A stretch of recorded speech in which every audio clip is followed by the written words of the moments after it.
Good morning. This is Father Stephen Kelly from St. John's Church in Detroit, and we're continuing our series of daily and morning meditations where we generally look at one or another of the lessons that are assigned for morning or evening prayer, what is known as the Daily Office Lectionary. Today is Sunday. Hurrah! We gather together today to glorify God, to worship Him in the beauty of holiness, to be equipped for ministry, to be fed in word and sacrament, and to be encouraged in the faith by the support of the fellowship of the church. So please, please, please be sure to come and join us for worship if you are in the area. 7:30 morning prayer, 8 o'clock Holy Communion, 10 o'clock Holy Communion, or 5:30 evening prayer. And we also have the burial office after the 10 o'clock service for the repose of the soul of Mel Palmer.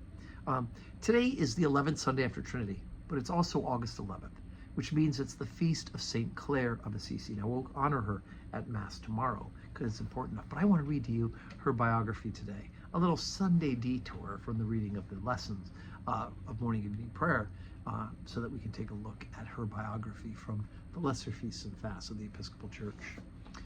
In the latter part of the 12th century, the Church had fallen on evil days and was weak and spiritually impoverished. It was then that Francis of Assisi renounced his wealth and established the Mendicant Order of Franciscans. At the first gathering of the order in 1212, Francis preached a sermon that was to make a radical change in the life of an 18-year-old young woman named Clare.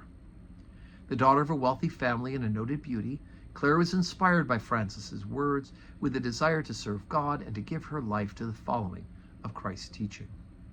She sought out Francis and begged that she might become a member of his order, placing her jewelry and rich outer garments on the altar as an offering.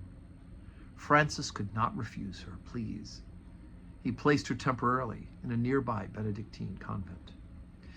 When this action became known, friends and relatives tried to take Clare from her retreat, but she was adamant.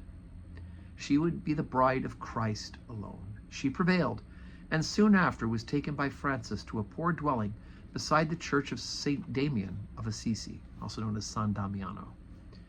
Several other women joined her, including one of her sisters.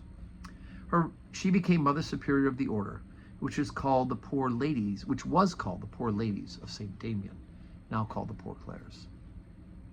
The order's practices were austere. They embraced the Franciscan rule of absolute poverty.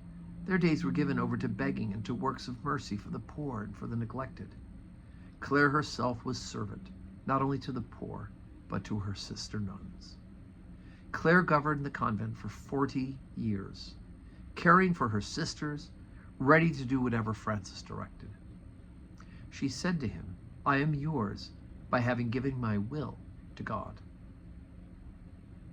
Her biography says that she radiated a spirit of fervor so strong that it kindled those who but heard her voice.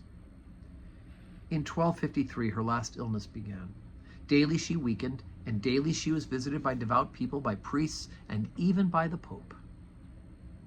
On her last day, as she saw many weeping by her bedside, she exhorted them to love holy poverty and to share their possessions.